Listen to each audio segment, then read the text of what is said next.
Hi friends, welcome back to All Things Crafty. If you love DIYs on a budget, shop with me's and hauls, you've come to the right place.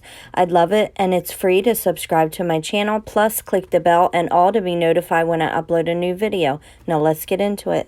So here I'm just showing you the materials that you'll need. 1 letter wheel from Dollar Tree, 5 little square jars from Dollar Tree, 3 bags of unpopped popcorn, and 5 tea light candles, 1 little sunflower, and a few little flowers from other picks. So I'm just taking this paper off because it was bothering me and I knew that I couldn't do it right with it on there. So here I'm just showing you how I stenciled on. I should have just stenciled it right on, but I thought the paint marker would work, and it doesn't really work. So here I'm just showing you that I'm tracing out the letters, and I go try to fill it in here and realize that it's not going to work. So I just move on to the next one because I knew that I could just paint it in later. So I just continue to go ahead and write out the word fall with 1 letter on each of the containers. And I just wanted you guys to know that I did end up changing my YouTube name. I'm sure you noticed that already, but for my subscribers that have been here for a while, I just wanted to let you guys know.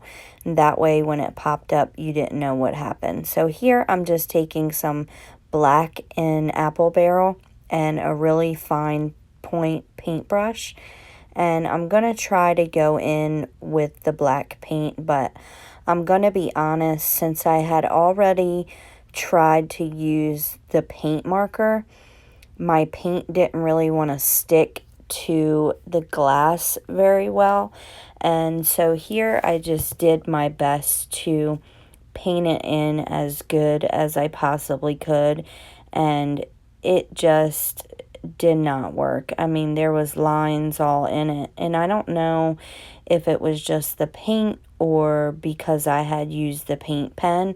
I'm thinking that's why.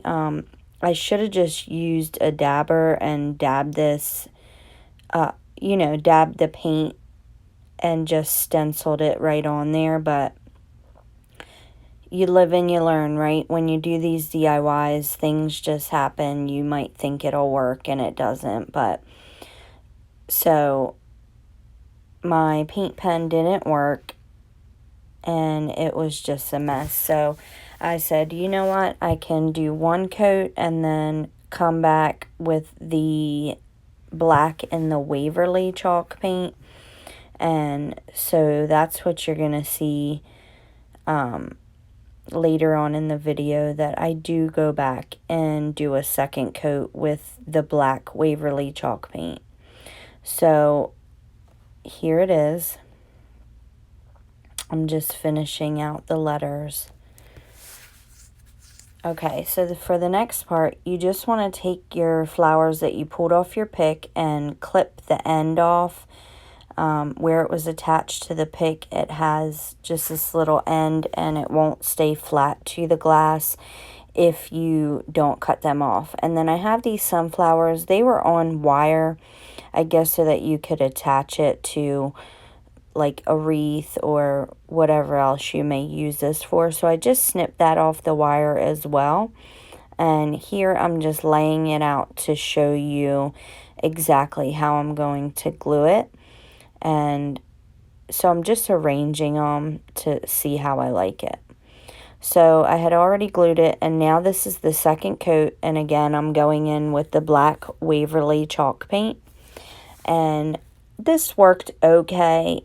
In the end, it all worked out, so it is what it is. But for next time, now I know that the paint markers aren't the best for glass. But I don't know if it's just because I didn't prime it. I hadn't used it in a little bit, and I should have primed it, but I didn't. So I'm just going in with the black Waverly, and it does work better, but I did have to leave it thick in places because it wanted to do the same thing, like leave white marks and pull up the paint. But I mean, really, you guys, this DIY was so quick and easy that it wasn't a really big deal to me. So I would just suggest stenciling it on to begin with, and this DIY will be even quicker and easier for you. And I love this DIY because it's easy, and it did cost me, I already had the tea lights, and I already had all the other stuff. The only thing that I had to buy were these square little jars and the popcorn. So all in all, it cost me $8, which if you would buy it in the store, it would be much more. So it was no big deal to me. So here I'm just standing them up so you guys can see what it looks like without the popcorn in it. And I even like it just like this, but I knew that it would be really, really cute with the popcorn. So I'm just going to open up the bag and pour it in. And I only had 3 bags, so I wasn't too sure like how much I would have left, or, you know, if I would have enough. So I kind of just started out with a bit in each, and then later on I go back and fill them up. So that's what you see here is me just filling up the rest of the jars so that they're mostly full. I'd say they're probably 90% full, but I knew that when I stuck my tea lights in there that it would push them up just a bit more. So that's why I kind of left like a little bit of a gap in the top. So here I'm just putting the tea lights in. I'm clipping off the ends. If you know anything about candles, you have to clip the end, or the flame will go down really low and it could go out. So I always clip my ends of my candles off. That way they last longer. So that's just what I'm doing here. And you guys, literally, it is that simple, that easy. Anybody can do this. If your lettering is really nice, you can freehand it. So thank you guys so much for tuning in. And until next time, guys, please give me a big thumbs up if you like this video. Don't hesitate to share it. And I hope you guys subscribe to the family. And see you on the next one. Bye. You don't have to mention, you just like their attention.